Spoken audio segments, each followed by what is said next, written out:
ഞങ്ങൾ ഇപ്പോൾ കടന്നു പോകുന്നത് കേരള കർണാടക അതിർത്തി പങ്കിടുന്ന ബാവലിയിലൂടെയാണ്.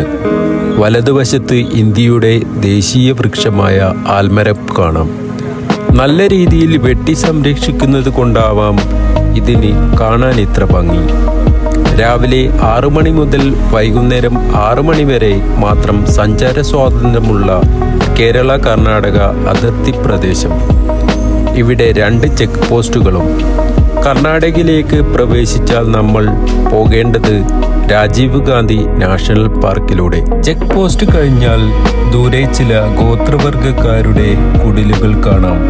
ടൈഗർ റിസർവ് ആണെന്ന് അറിഞ്ഞിട്ടും ഈ വനത്തിൽ ആടുകളെ കെട്ടി വളർത്തുന്ന അവരുടെ ധൈര്യം അപാരം തന്നെ. റോഡിന്റെ ഇരുവശങ്ങളിലും മൃഗങ്ങളെ കാണാം എന്ന് കരുതിയ ഞങ്ങൾക്ക് ആടുകളെയും പശുക്കളെയും കാണാൻ കഴിഞ്ഞു. രാത്രികാലങ്ങളിൽ ആനയും മറ്റു മൃഗങ്ങളും ദാഹജലത്തിനായി ആശ്രയിക്കുന്ന മറ്റനേകം കുളങ്ങളിൽ ഒന്ന്.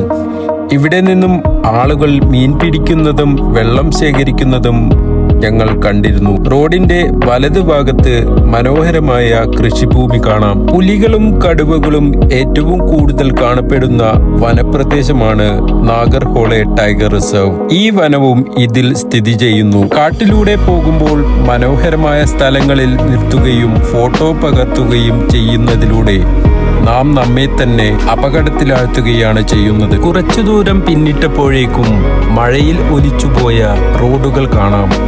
ദിവസവും 100 കണക്കിന് വാഹനങ്ങൾ കടന്നു പോകുന്ന പാത ഇത്രയും മോശമായി വെച്ചതിലുള്ള കാരണം എന്താണെന്ന് അറിയില്ല. കബനി ടൈഗർ റിസർവിന്റെ ഭാഗമാണ് ഈ കാട്.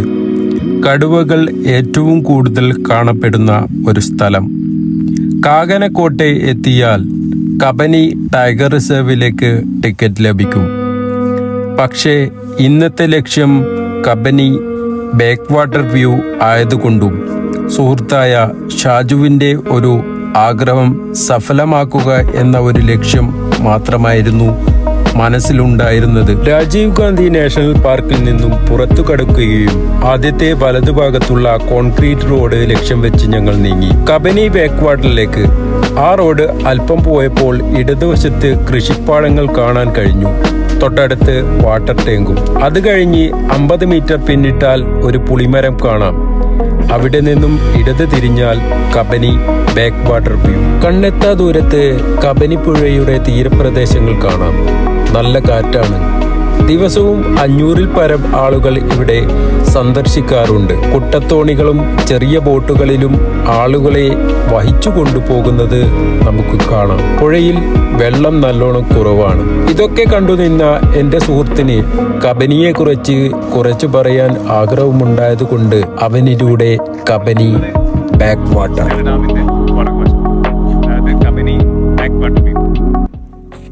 കാട്ടിക്കുളത്തിന് 40 കിലോമീറ്റർ സഞ്ചരിച്ചാൽ ഇവിടെ ഒന്നെങ്കിൽ രാവിലെ വരിക അല്ലെങ്കിൽ വൈകുന്നേരം വരിക, എന്നാലേ ഫോട്ടോ എടുക്കാൻ പറ്റും.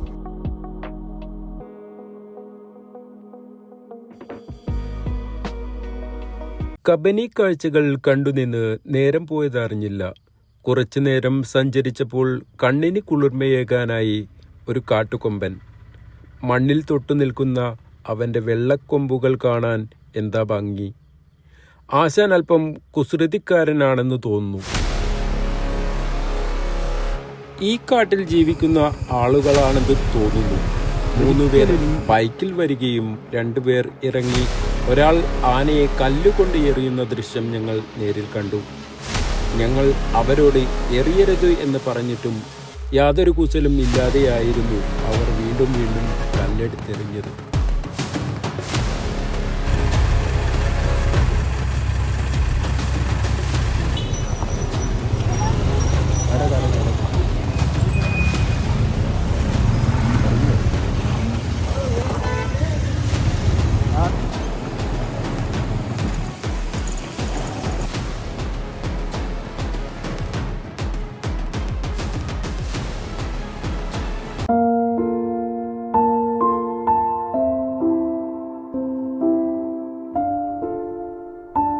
വലതുഭാഗത്ത് കാണുന്ന പാടവും ആ മരവും മരത്തിനു മുകളിലെ ഏറുമാടവും ചിലപ്പോൾ പല റീലുകളിലും നിങ്ങൾ കണ്ടിട്ടുണ്ടാവാം. ആ ഏറുമാടമുള്ള മരത്തിന്റെ താഴെ കൂടെ രണ്ടുപേർ നടന്നു പോകുന്നത് തന്നെ കാണാൻ എന്തു ഭംഗിയാ.